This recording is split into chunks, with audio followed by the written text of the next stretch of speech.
The Masque of the Red Death by Edgar Allan Poe. The Red Death had long devastated the country. No pestilence had ever been so fatal or so hideous.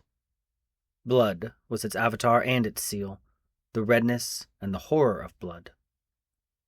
There were sharp pains and sudden dizziness, and then profuse bleedings at the pores with dissolution. The scarlet stains upon the body, and especially upon the face of the victim, were the pest ban which shut him out from the aid and from the sympathy of his fellow men. And the whole seizure, progress, and termination of the disease were the incidents of half an hour. But the Prince Prospero was happy and dauntless and sagacious. When his dominions were half depopulated, he summoned to his presence 1,000 hale and light-hearted friends from among the knights and dames of his court, and with these retired to the deep seclusion of one of his castellated abbeys. This was an extensive and magnificent structure, the creation of the prince's own eccentric yet august taste. A strong and lofty wall girdled it in. The wall had gates of iron. The courtiers, having entered, brought furnaces and massy hammers and welded the bolts. They resolved to leave means neither of ingress or egress to the sudden impulses of despair from without, or of frenzy from within. The abbey was amply provisioned. With such precautions, the courtiers might bid defiance to contagion. The external world could take care of itself. In the meantime, it was folly to grieve or to think. The prince had provided all the appliances of pleasure. There were buffoons, there were improvisatori, there were ballet dancers, there were musicians, there were cards, there was beauty, there was wine. All these and security were within. Without was the Red Death. It was towards the close of the 5th or 6th month of his seclusion, and while the pestilence raged most furiously abroad, that the Prince Prospero entertained his 1,000 friends at a masked ball of the most unusual magnificence. It was a voluptuous scene, that masquerade. But first let me tell you of the rooms in which it was held. There were 7, an imperial suite. In many palaces, however, such suites form a long and straight vista, while the folding doors slide back nearly to the walls on either hand, so that the view of the whole extent is scarcely impeded. Here the case was very different, as might have been expected from the Duke's love of the bizarre. The apartments were so irregularly disposed that the vision embraced but little more than one at a time. There was a sharp turn at every 20 or 30 yards, and at each turn a novel effect. To the right and left, in the middle of each wall, a tall and narrow Gothic window looked out upon a closed corridor which pursued the windings of the suite. These windows were of stained glass, whose color varied in accordance with the prevailing hue of the decorations of the chamber into which it opened. That at the eastern extremity was hung, for example, in blue, and vividly blue were its windows. The second chamber was purple in its ornaments and tapestries, and here the panes were purple. The third was green throughout, and so were the casements. The fourth was furnished and litten with orange, the fifth with white, the sixth with violet. The 7th apartment was closely shrouded in black velvet tapestries that hung all over the ceiling and down the walls, falling in heavy folds upon a carpet of the same material and hue. But in this chamber only, the color of the windows failed to correspond with the decorations. The panes here were scarlet, a deep blood color. Now in no one of the 7 apartments was there any lamp or candelabrum, amid the profusion of golden ornaments that lay scattered to and fro or depended from the roof. There was no light of any kind emanating from lamp or candle within the suite of chambers, but in the corridors that followed the suite there stood, opposite to each window, a heavy tripod, bearing a brazier of fire that projected its rays through the tinted glass, and so glaringly illumined the room, and thus were produced a multitude of gaudy and fantastic appearances. But in the western, or black chamber, the effect of the firelight that streamed upon the dark hangings through the blood-tinted panes was ghastly in the extreme, and produced so wild a look upon the countenances of those who entered that there were a few of the company bold enough to set foot within its precincts at all. It was in this apartment, also, that there stood against the western wall a gigantic clock of ebony. Its pendulum swung to and fro with a dull, heavy, monotonous clang, and when its minute hand made the circuit of the face, and the hour was to be stricken, there came forth from the brazen lungs of the clock a sound which was clear and loud and deep, and exceedingly musical, but of so peculiar a note and emphasis that at each lapse of an hour the musicians in the orchestra were constrained to pause, momently, in their performance, to hearken to the sound. And thus the waltzers perforce ceased their evolutions, and there was a brief disconcert of the whole gay company, and while the chimes of the clock yet rang, it was observed that the giddiest grew pale, and that the more aged and sedate passed their hands over their brows as if in confused reverie or meditation. But when the echoes had fully ceased, a light laughter at once pervaded the assembly. The musicians looked at each other and smiled, as if at their own nervousness and folly, and made whispering vows each to the other that the next chiming of the clock should produce in them no similar emotion, and that, after the lapse of 60 minutes, which embraced 3,600 seconds of the time that flies, there came yet another chiming of the clock, and then were the same disconcert and tremulousness and meditation as before. But in spite of these things, it was a gay and magnificent revel. The tastes of the Duke were peculiar. He had a fine eye for colors and effects. He disregarded the decora of mere fashion. His plans were bold and fiery, and his conceptions glowed with barbaric luster. There are some who would have thought him mad. His followers felt that he was not. It was necessary to hear and see and touch him to be sure that he was not. He had directed, in great part, the movable embellishments of the 7 chambers upon occasion of this great fete, and it was his own guiding taste which had given character to the costumes of the masqueraders. Be sure they were grotesque. There were much glare and glitter and piquancy and phantasm, much of what has been since seen in Hernani.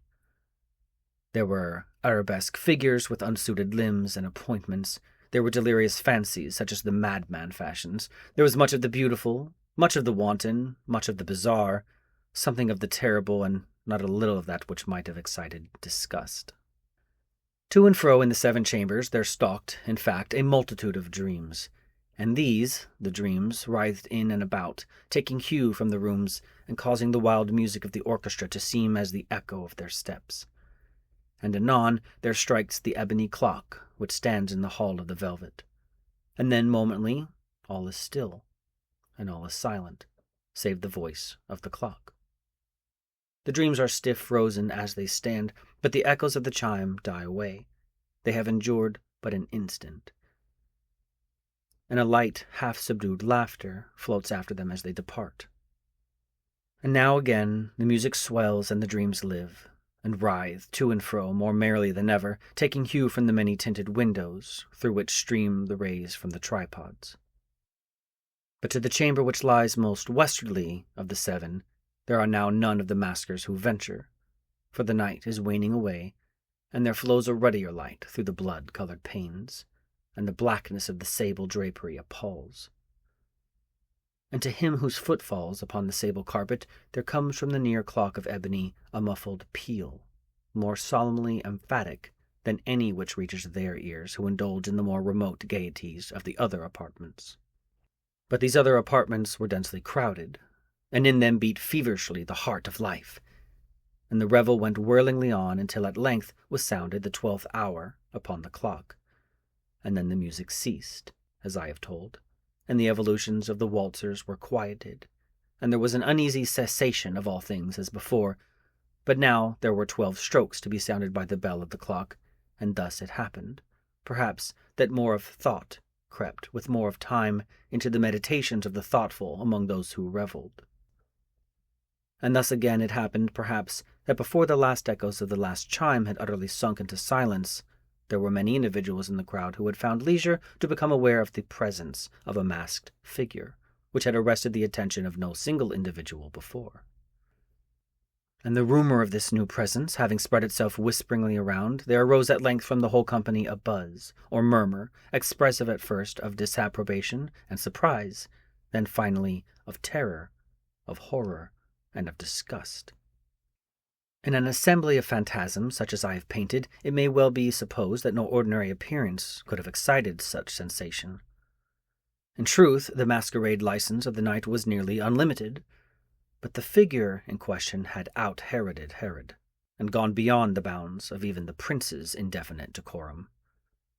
There are chords in the hearts of the most reckless which cannot be touched without emotion. Even with the utterly lost, to whom life and death are equally jests, there are matters of which no jest can be properly made. The whole company indeed seemed now deeply to feel that in the costume and bearing of the stranger neither wit nor propriety existed. The figure was tall and gaunt, and shrouded from head to foot in the habiliments of the grave. The mask which concealed the visage was made so neatly to resemble the countenance of a stiffened corpse that the closest scrutiny must have had difficulty in detecting the cheat. And yet all this might have been endured, if not approved by the mad revelers around, but the mummer had gone so far as to assume the type of the Red Death. His vesture was dabbled in blood, and his broad brow, with all the features of the face, was besprinkled with the scarlet horror. When the eyes of the Prince Prospero fell upon this spectral image, which with a slow and solemn movement, as if more fully to sustain its role, stalked to and fro among the waltzers, he was seen to be convulsed, in the first moment, with a strong shudder either of terror or distaste, but in the next his brow reddened with rage. "Who dares?" he demanded hoarsely of the group that stood around him. "Who dares thus to make mockery of our woes? Uncase the varlet, that we may know whom we have to hang tomorrow at sunrise from the battlements. Will no one stir at my bidding? Stop him and strip him, I say, of those reddened vestures of sacrilege." It was in the eastern or blue chamber in which stood the Prince Prospero as he uttered these words.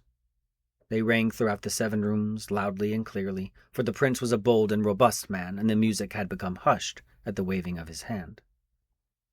It was in the blue room where stood the prince, with a group of pale courtiers by his side. At first, as he spoke, there was a slight rushing movement of this group in the direction of the intruder, who at the moment was also near at hand, and now with deliberate and stately step made closer approach to the speaker.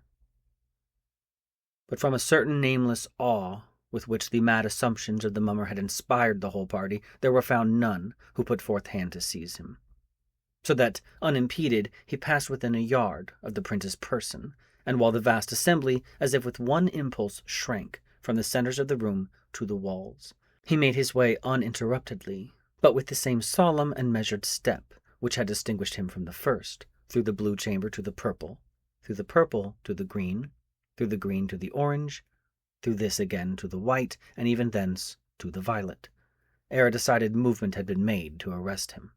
It was then, however, that the Prince Prospero, maddening with rage and the shame of his own momentary cowardice, rushed hurriedly through the 6 chambers, while none followed him on account of a deadly terror that had seized upon all. He bore aloft a drawn dagger, and had approached in rapid impetuosity to within 3 or 4 feet of the retreating figure, when the latter, having attained the extremity of the velvet apartment, turned suddenly round and confronted his pursuer. There was a sharp cry, and the dagger dropped gleaming upon the sable carpet, upon which instantly afterwards fell prostrate in death the Prince Prospero. Then, summoning the wild courage of despair, a throng of the revelers at once threw themselves into the black apartment, and seizing the mummer, whose tall figure stood erect and motionless within the shadow of the ebony clock, gasped in unutterable horror at finding the grave cerements and corpse-like mask which they handled with so violent a rudeness untenanted by any tangible form. And now was acknowledged the presence of the Red Death. He had come like a thief in the night, and one by one dropped the revelers in the blood-bedewed halls of their revel, and died each in the despairing posture of his fall. And the life of the ebony clock went out with that of the last of the gay, and the flames of the tripods expired, and darkness and decay and the Red Death held illimitable dominion over all.